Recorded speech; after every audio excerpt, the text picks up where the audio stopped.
talk about the committee, the critic, and the judge, how to neutralize their influence and learn to love your work.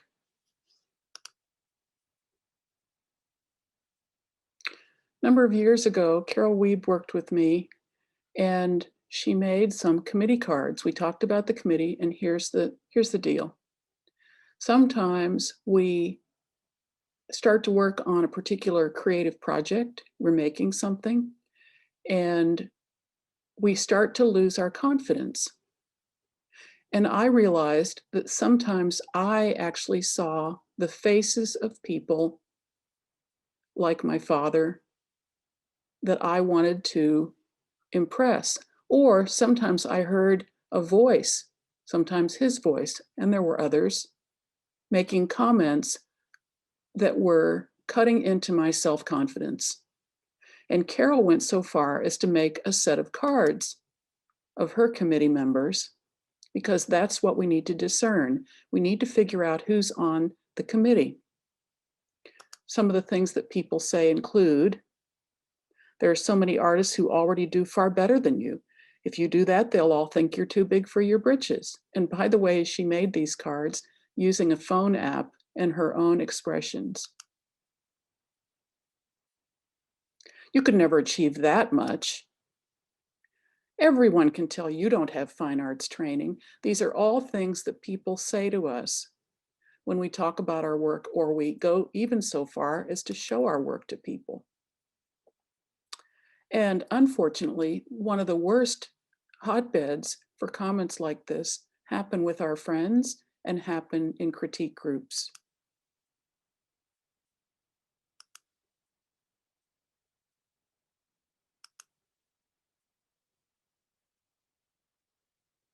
And it is embarrassing, it's debilitating, it's humiliating.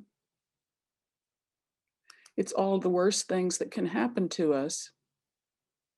And I actually know people who've been shut down for sometimes more than a year and unable to work because of these comments that were made either intentionally, unfortunately, or unintentionally from a place of ignorance. And here's what we're really afraid of. We're really afraid of the rejection. We're really afraid to show our true, authentic selves because we're afraid that will be rejected. And our work is like our children. We don't want people to dislike it. We want people to like it, and we want people to be in favor and complimentary of what we do.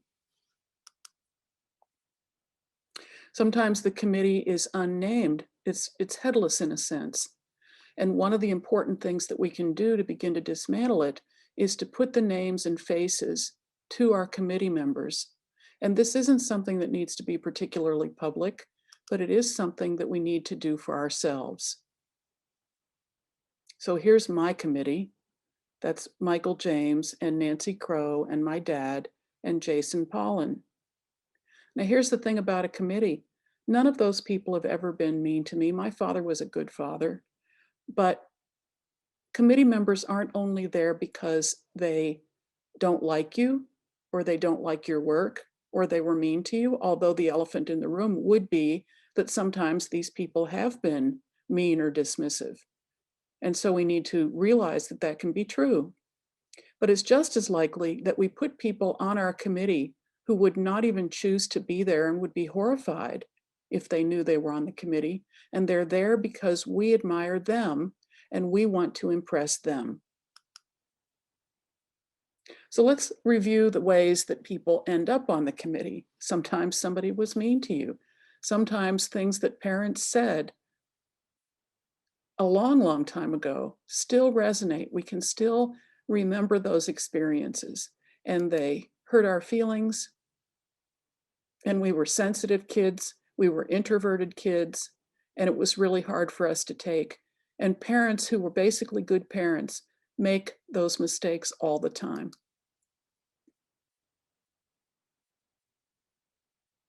And sometimes it can be heavy-handed. And we're human, and it distresses us, and we feel rejected. And this only translates into how we feel in the studio later when we pick up enthusiasm for making something and are learning a process, and then encounter criticism all over again. That's the root of it.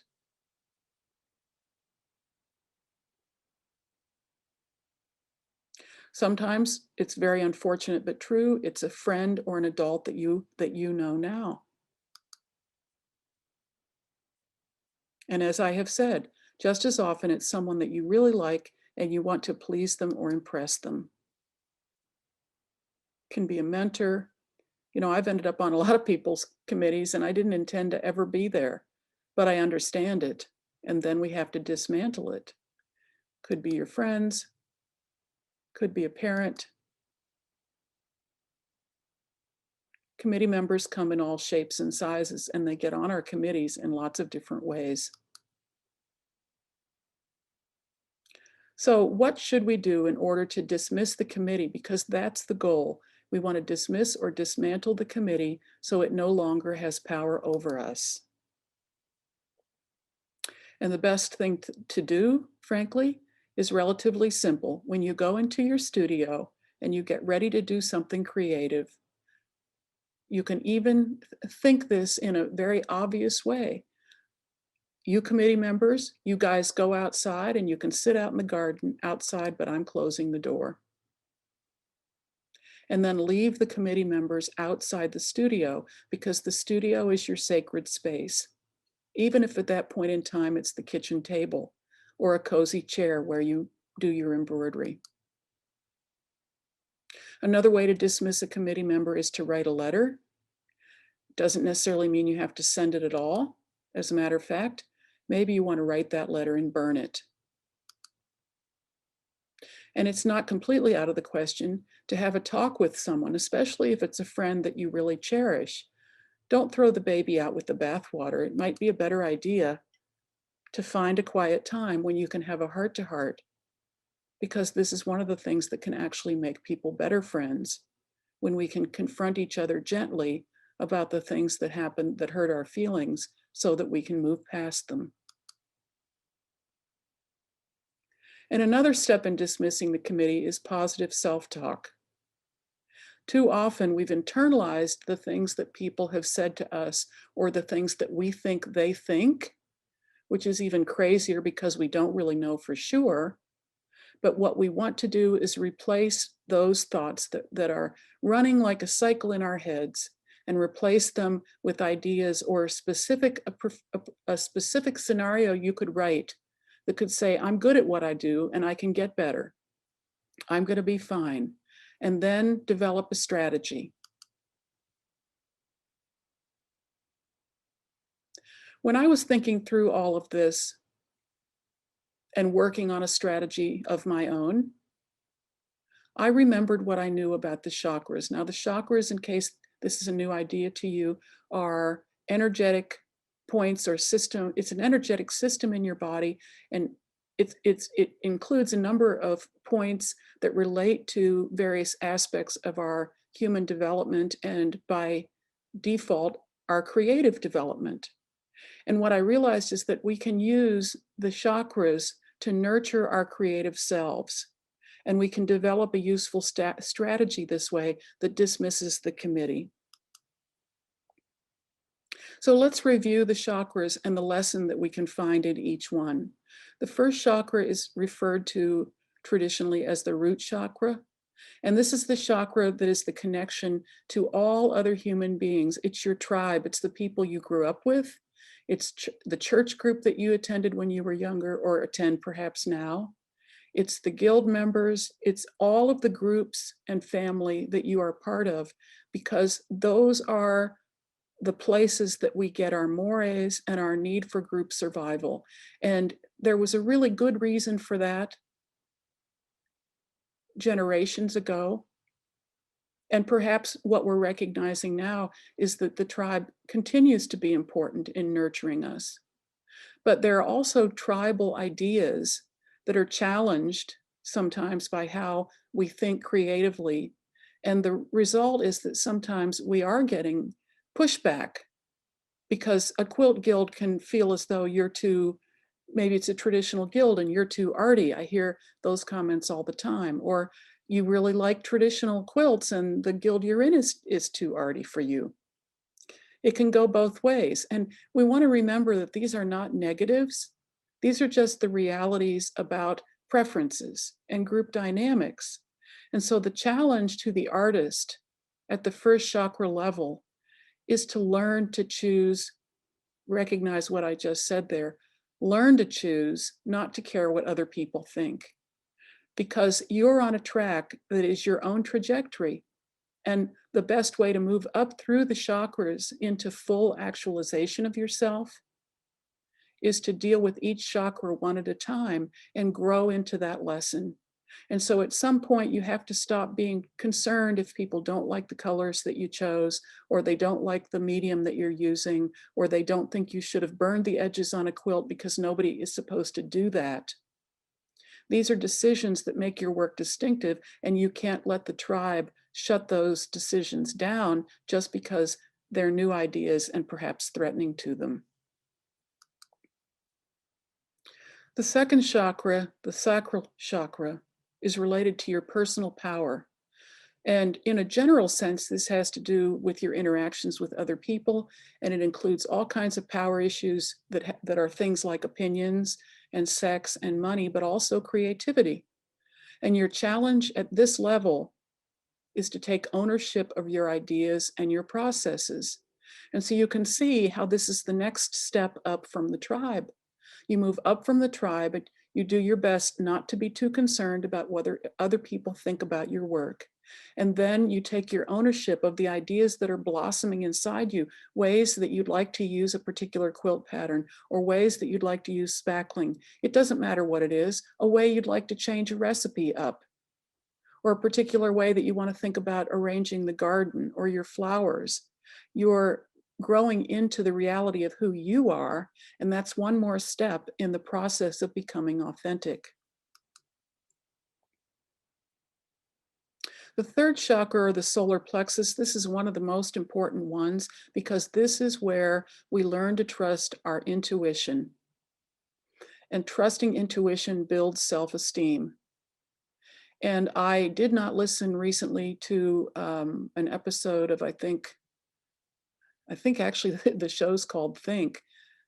The episode was a book written by a man who was dismissing intuition and saying that there was no scientific proof behind it. And this is one of the things with which we have to contend. Maybe there isn't proof yet, but we're not finished. Physics is still unfolding. Our understanding of other dimensions is still unfolding. And in the meantime, how can it hurt to trust your intuition if it will build your self-esteem? There are words in the language that we use for this. We call it gut instinct, having a hunch. But essentially what we want to do, the third lesson here, is to begin to trust your intuition as part of your decision-making process. And try it.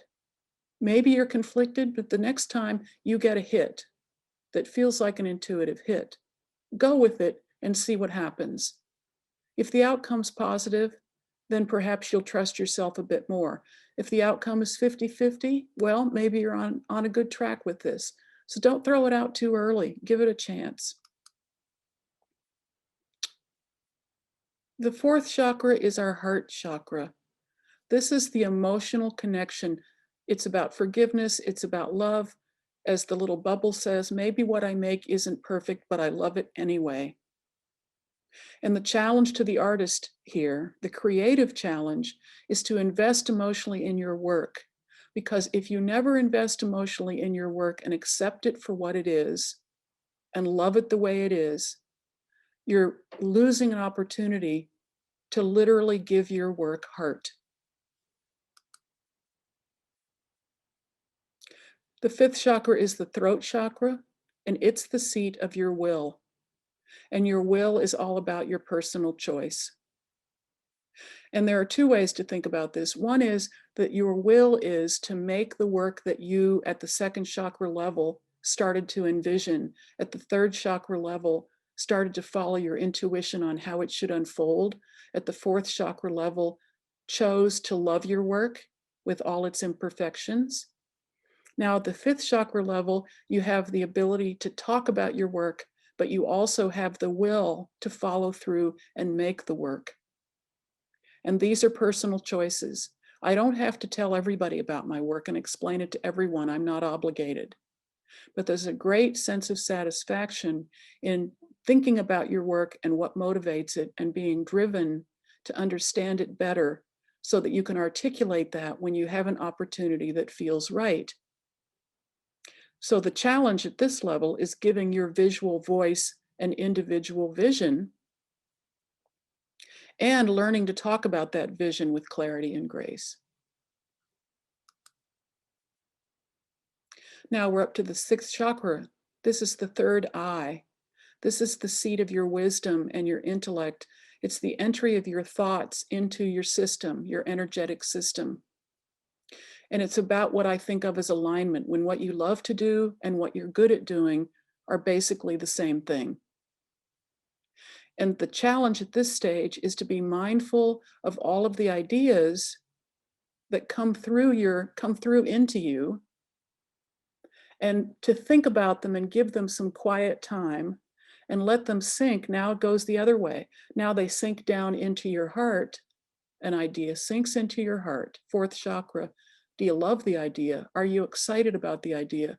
Can it drop into your intuition and feel like a good thing to pursue? Can you drop down to second chakra level and begin to see, based on everything you've acquired as a skill set, how it could come together? And then does it drop down to the root level, first chakra, where you would be really excited to show this to the tribe, or to at least some of the members of the tribe, because you will be proud of it no matter what.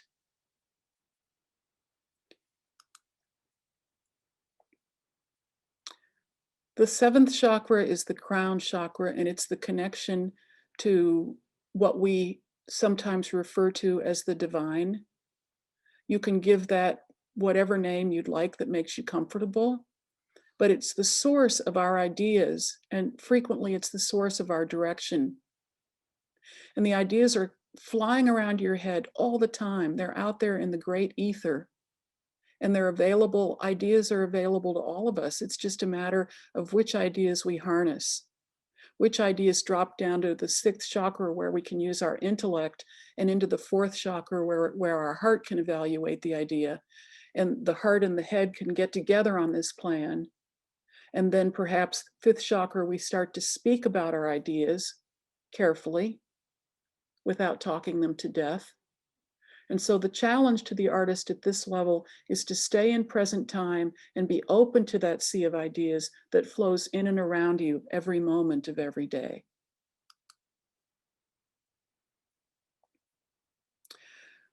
When we follow those guidelines and we try to rise to the occasion and try to rise to the lesson that each of the chakras teaches us or presents, perhaps that's a better word, presents to us, what we find is that the importance of the committee drops away. We make peace with the committee members. I understand why Nancy Crow was there, because I admire her so much. It was important to me that she approve of me and like my work. Now, of course, it's up to her whether she does or not. Perhaps that's another important part here. I can't force a committee member to feel any particular way about me or about my work, but I can certainly disengage from their opinion so that it's less important to me and it is no longer capable of shutting down why I work or what I do with my work.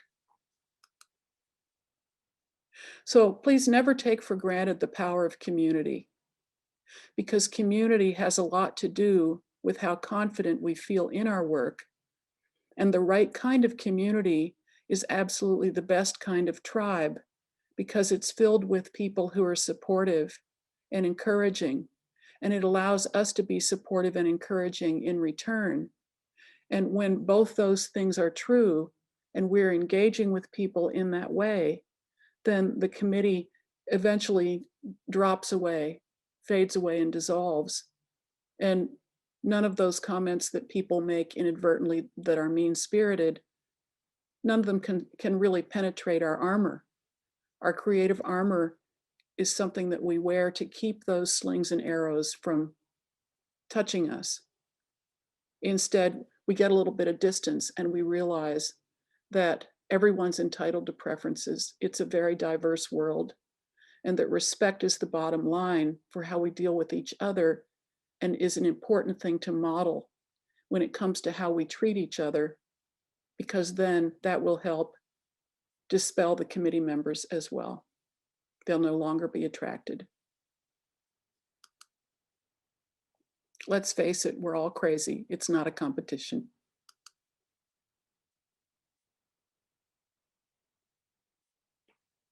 Thanks for being here with me today.